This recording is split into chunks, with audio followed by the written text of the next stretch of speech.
Hello दोस्तों, आज मैं आप लोगों के लिए मार्शल मास्टर के लेटेस्ट एपिसोड को लेकर आ गया हूं। तो मुझे उम्मीद है कि आप लोगों को ये एपिसोड पसंद आएगा, तो प्लीज आप लोग वीडियो को लाइक कर दीजिएगा। तो इस एपिसोड की शुरुआत में हम लोगों को फिफ्थ प्रिजन का सीन दिखाया जाता है, जिसकी ओर ये सभी लोग बहुत ही तेजी के साथ जा रहे थे। साथ ही इन सभी की स्पीड भी बहुत ही ज्यादा थी। तभी हम लोगों को इस पैलेस को दिखाया जाता है, जो की बहुत ही ज्यादा बड़ा और खूबसूरत था। तभी ये एल्डर इस पैलेस के बारे में बताने लगता है कि यह महल वह जगह है जहाँ पर मेजर फोर्स गुयू रेलम के बाहर में तैनात है, और अगर एक बार वैली फिश वर्ल्ड खुल जाता है, इसके बाद मैं तुम सभी लोगों का नेतृत्व करूंगा।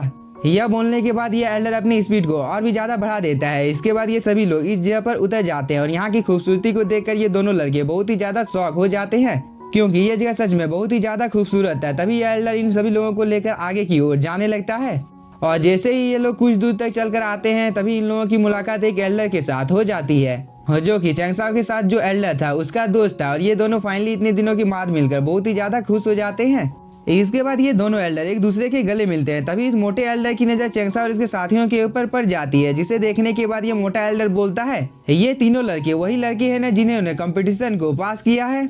इस पर ये एल्डर भी हाँ बोलता है। तभी चैंगसाओ और ये दोनों लड़के इस जगह पर इस मोटे एल्डर को ग्रीट करते हैं। इस चीज को देखकर ये मोटा एल्डर बोलता है, अभी तक तुम इस जगह पर क्या कर रहे हो? तुम्हें तो मेरे साथ जाकर दारू पीना चाहिए। और वो ये बोलकर इस एल्डर को इस जगह से ले जाने लगता है।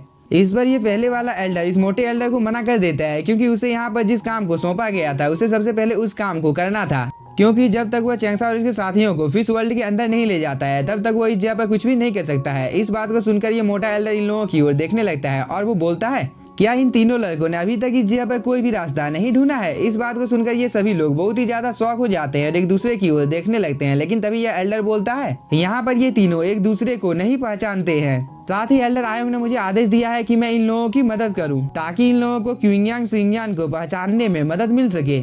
इस बात को सुनने के बाद ये मोटा आदमी थोड़ा सा शौक हो जाता है, और वो बोलता है, एल्डर आयोंग को शायद से कोई गलतफहमी हो गई है, क्योंकि मुझे तो बस युआन मंडप की 5 लड़कियों का ही देखभाल करने का काम सौंपा गया है। इस बात को सुनने के बाद चैंगसाओ के कान इस जगह पर खड़े हो जाते हैं, और वो इस एल्डर की ओर बहुत ही ध्यान के साथ देखने लगता है। लेकिन तभी ये फर्स्ट वाला एल्डर बोलता है, तुम्हें इस जगह पर चिंता करने की कोई भी जरूरत नहीं है, बस तुम इस जगह पर अकेले रह सकते हो, क्योंकि मैं तुम्हें बाद में ढूंढने के लिए आऊंगा, तब तक तुम मेरा इंतजार करना। और वो ये बोलकर यहाँ पर चैंगसाओ और इसके साथियों को लेकर इस जगह से जाने की तैयारी करने लगता है। इसके बाद फाइनली ये लोग इस जगह से चले जाते हैं, जिसे देखकर ये मोटा एल्डर ना में अपने सिर को हिलाने लगता है, क्योंकि शायद से इसे यहाँ पर कोई गलतफहमी हो गई थी। लेकिन यह सीन यहीं पे कट होता है। हम लोगों को एक बहुत ही ज्यादा ब्यूटीफुल गार्डन को दिखाया जाता है, जहाँ पर ये एल्डर चैंगसाओ और इसके साथियों को लेकर आ गया था, और सच में ये जगह दिखने से बहुत ही ज्यादा खूबसूरत था। लेकिन तभी ये एल्डर चैंगसाओ और इन दोनों लड़कियों को बताने लगता है कि तुम लोग अपनी मर्जी के अनुसार इस महल को छोड़कर कहीं पर भी नहीं जा सकते हो, और साथ ही तुम लोगों के लिए अच्छा यही होगा कि तुम लोग किसी भी खतरे से बचने के लिए इसी जगह पर रहो। इस बात को सुनकर ये दोनों लड़के बहुत ही ज्यादा खुश हो जाते हैं। इसके बाद हम लोगों को इस गार्डन को दिखाया जाता है कि इस जगह पर कितनी ज्यादा अच्छी अच्छी चीजें हैं। लेकिन तभी ये एल्डर बोलता है, मैं तुम लोगों को एक्सचेंज हॉल में ले जाने वाला हूँ, इसलिए क्या तुम तीनों तैयार हो? इस पर ये तीनों भी हाँ बोलते हैं। इसके बाद हम लोगों को एक्सचेंज हॉल का सीन दिखाया जाता है, जो कि दिखने से बहुत ही ज्यादा ब्यूटीफुल था। इसके बाद वो इन तीनों को एक्सचेंज हॉल के अंदर में लेकर आ जाता है, और इस जगह के बारे में बताने लगता है कि यहाँ पर वो सभी चीजें मौजूद है जो कि डैन पवेलियन द्वारा चुनी गई है, ताकि एशियन फिश वर्ल्ड के अंदर जाने से पहले तुम लोग इस जगह पर आकर यहाँ पर इस चीज के बारे में पता लगा सको। इस बात को सुनकर ये तीनों बहुत ही ज्यादा खुश हो जाते हैं, इस जगह को देखने लगते हैं। लेकिन तभी दो डिसाइपल आपस में बात करने लगते हैं कि आखिरकार ये लोग कौन है और ये लोग इस जगह पर किस लिए आए हैं। और ऐसे ही कुछ देर तक ये सभी कल्टीवेटर इन तीनों को देखकर आपस में फुसफुसाते रहते हैं। तभी एक कल्टीवेटर अपने साथी को बोलता है, क्या ये GOCU हो सकता है?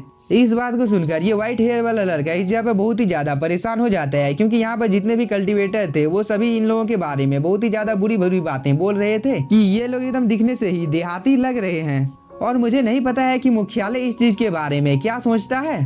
और ये कल्टीवेटर ऐसे ही कुछ देर तक यहाँ पर चैंगसाओ और इसके साथियों का बेइज्जती करने लगते हैं, लेकिन इस चीज का चैंगसाओ के ऊपर कोई भी असर नहीं पड़ता है। तभी ये एल्डर चैंगसाओ को बताने लगता है कि इस रीजन में पावर का सम्मान किया जाता है, जो भी पावरफुल है उसे सम्मान की नजर से देखा जाता है, इसलिए तुम तीनों यहाँ पर इस चीज की परवाह मत करो कि दूसरे लोग तुम्हारे बारे में क्या सोचते हैं, क्योंकि अगर तुम पावरफुल हो तो तुम्हारे बारे में कोई भी कुछ नहीं बोलेगा। इसलिए तुम्हें खुद को इस जगह पर साबित करना होगा कि तुम इन सभी में सबसे ज्यादा पावरफुल हो। इसके बाद कोई भी तुम्हारी बेइज्जती करने से पहले 10 बार सोचेगा। इस पर ये तीनों भी हाँ बोलते हैं। इसके बाद चैंगसाओ और इसके साथी बहुत ही तेजी के साथ आगे की ओर बढ़ने लगते हैं, और अभी भी बहुत सारे कल्टीवेटर इन लोगों के बारे में कई तरह की बातें कर रहे थे। लेकिन तभी ये एल्डर बोलता है, क्या यहाँ पर सेंट ओयांग है?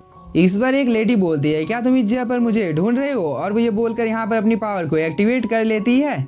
इसके बाद वह धीरे धीरे करके नीचे की ओर आने लगती है, जिसे देखकर यहाँ पर जितने भी लोग थे वो सभी लोग बहुत ही ज्यादा शॉक हो जाते हैं। और कुछ कल्टीवेटर तो इस जगह पर इस लेडी को ग्रीट भी करते हैं। तभी हम इस लेडी को देखते हैं जो कि दिखने से बहुत ही ज्यादा खूबसूरत थी, और साथ ही इस लेडी के बॉडी के अंदर से बहुत ही हैवी अमाउंट में स्पिरिचुअल एनर्जी निकल रही थी, जिसकी वजह से हम लोगों को पता चल जाता है कि यह लेडी बहुत ही ज्यादा पावरफुल है। इसके बाद यह लेडी इस एल्डर की ओर देखने लगती है। इस पर यह एल्डर यहाँ पर पहले इस लेडी को ग्रीट करता है।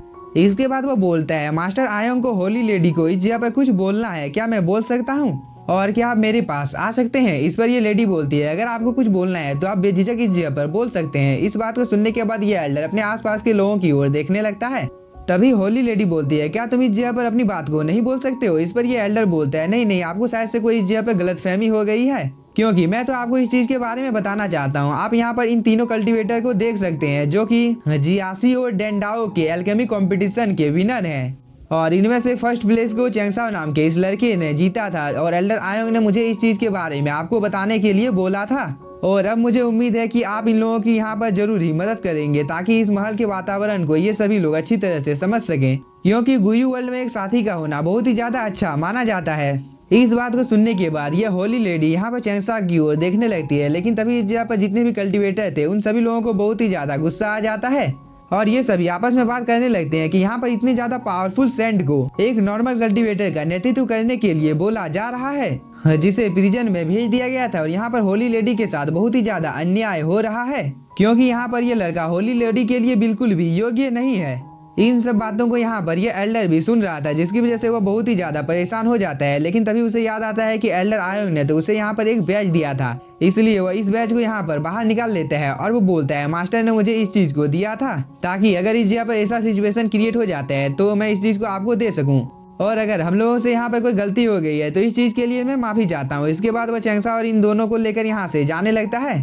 लेकिन तभी दो कल्टीवेटर आपस में बात करने लगते हैं कि एल्डर आयोंग आखिरकार ऐसा अनुरोध कैसे कर सकता है, क्योंकि आखिरकार इस लड़के में ऐसी कौन सी खास बात है जिसकी वजह से एल्डर आयोंग ने खुद इसे यहाँ पर भेजा है।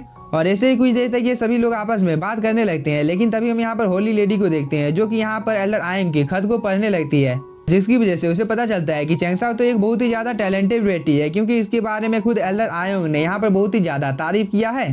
साथ ही एल्डर आयोंग ने इस खत में यह भी लिखा था कि चेंगसाओ तुम्हारे लिए बिल्कुल उपयुक्त है। इस बात को पढ़ने के बाद होली लेडी का चेहरा एकदम देखने लायक था, क्योंकि इस चीज की वजह से यहाँ पर होली गर्ल को बहुत ही ज्यादा गुस्सा आ गया था, और वो सभी को इस जगह पर चुप रहने के लिए बोलती है। इस पर ये सभी लोग भी एक ही झटके में यहाँ पर चुप हो जाते हैं, क्योंकि इस जगह पर होली गर्ल बहुत ही अमाउंट में अपनी स्पिरिचुअल एनर्जी को रिलीज कर रही थी, और वो चेंगसाओ और इसके साथियों को यहाँ पर रुकने के लिए बोलती है, क्योंकि होली गर्ल अचानक से यहाँ पर चेंगसाओ के सामने आ जाती है, और वो बोलती है, तुमने मेरे दूसरे अंकल के साथ क्या किया है मुझे नहीं पता है, क्योंकि वह तुम्हारी बहुत ही ज्यादा तारीफ कर रहे हैं, लेकिन तुम यहाँ पर मुझे बेवकूफ नहीं बना सकते हो, इसलिए मैं तुम्हें एक दिन का टाइम देती हूँ। मैं भी देखना चाहती हूँ कि तुम इस एक दिन के अंदर में क्या क्या करते हो। और वो ये बोलकर इस जगह से चली जाती है। इस चीज को देखकर चेंगसाओ यहाँ पर मुस्कुराने लगता है। लेकिन इसी के साथ हम लोगों का ये एपिसोड हो जाता है खत्म। तो अगर आप लोगों को एपिसोड पसंद आया होगा तो चैनल को सब्सक्राइब कीजिए और वीडियो को like. Thank you for watching.